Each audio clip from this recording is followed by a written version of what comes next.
We are a circle within a circle with no beginning and never ending. We are a circle within a circle with no beginning and never ending. We are a circle within a circle with no beginning and never ending. We are a circle within a circle. Today's workshop is around basically, I think of this as putting the nature and the earth into earth-based spirituality.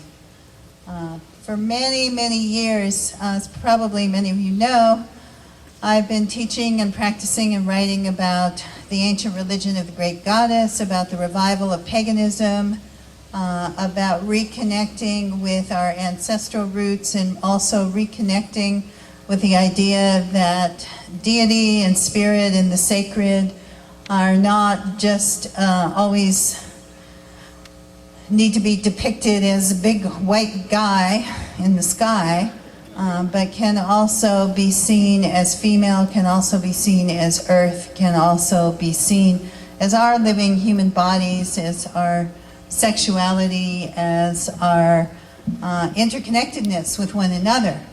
And that spirit is as much about earth and about this world as it is about some other realm and some other world.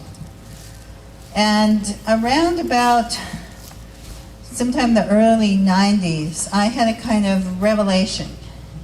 It came when I was in New York City. I was being interviewed by a journalist, and she said, I was telling her my partner and I and his daughters had all been out in British Columbia, and we had been part of a direct action, a nonviolent blockade to save some old-growth forest. And we'd actually gotten arrested, and we were preparing to go back for a court date. And her first response was, oh, are people still doing that?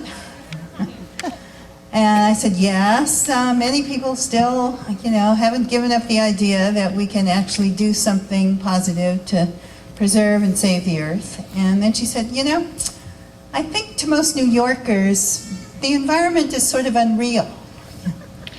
She said, we support it, save the whales, all that, but it's not really real to us. And for me, that was kind of an amazing and illuminating statement, because for one thing, it told me how we have gotten into the mess that we're in right now, and why we are still in it right now in 2009. When more and more and more it becomes clear and apparent that if we don't do something drastic to change our ways, we're not actually going to be living lives of ease and comfort very much longer, or certainly our descendants are not going to be living life with the kind of abundance and the kind of diversity and the kind of support from Mother Nature that we are used to.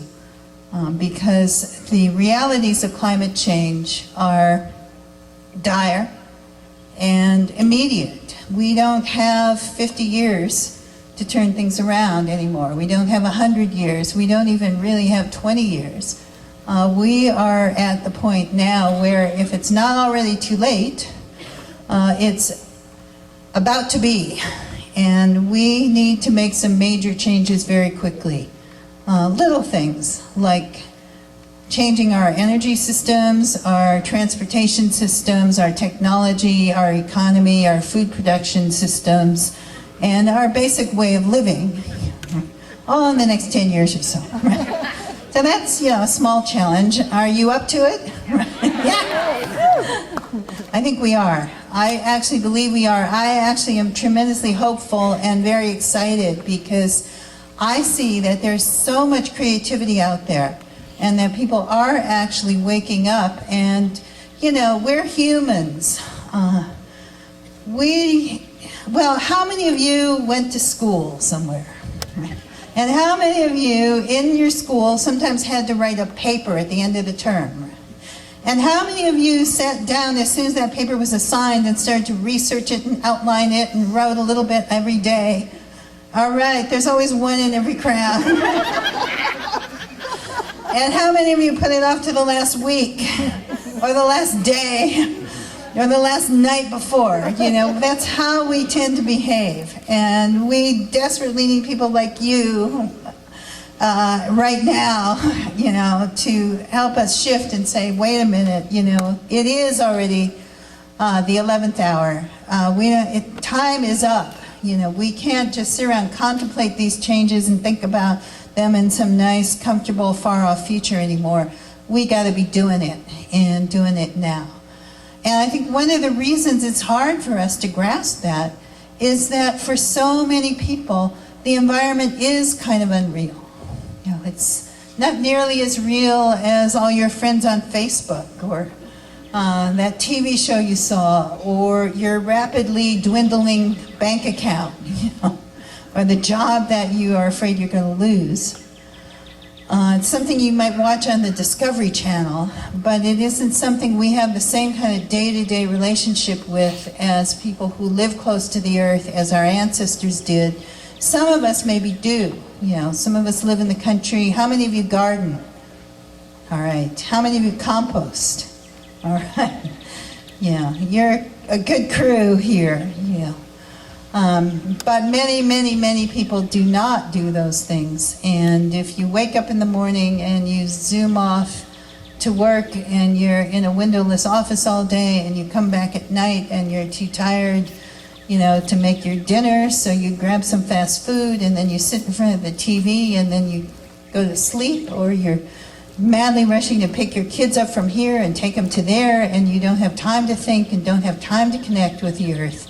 It's hard to really grasp that that environment around us, that natural environment, is still as basic a support for our lives as it actually was for our ancestors. We may think we're further removed from it, but we actually are as embedded in the natural world as, you know, any cave person, or, you know, Neolithic stick gardener or tribal person. Yeah. We are nature, and there's no escape from that. I think the other reason why it's been hard for us to grasp that is because all of us grow up with this sort of overarching cultural myth in this country, this story that has told us over and over again that we today have now transcended nature's limits. We are not bound by nature's constraints the way our poor, dumb ancestors were. You know, we don't have to worry about dying of, you know, some infectious disease or bad water, or at least not in the developed world most of the time. You know, we can hop on a plane and be across the country in a few hours, give or take an overnight delay here and there, right? And sometimes even our bags arrive at the same time we do. We can get on the internet and communicate with people all over the world. And much as we, you know, people who are pagans or ecologists or environmentalists, much as we like to think we aren't part of that story, I think we actually are. You know, it's been ingrained in us. It's so deep in our culture that it's really hard to pull back from that, and I think, and deal with stuff like climate change, because what climate change is basically telling us is, well, sorry, but nature does have constraints that we cannot violate. And we cannot endlessly have this system that creates more and more and more and more stuff, and more and more and more and more expansion in a finite world. And we do have to deal with those limitations.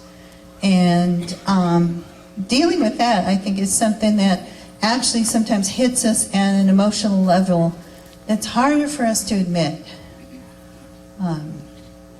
Because it goes against all the promises our cultures has made, that we can have more, and we can be more, and we can do more, and we can improve, and we can, you know, we can be successful, and we can win. And it forces us to rethink our picture of what more is, and what success is, and of what we most deeply want and deeply desire.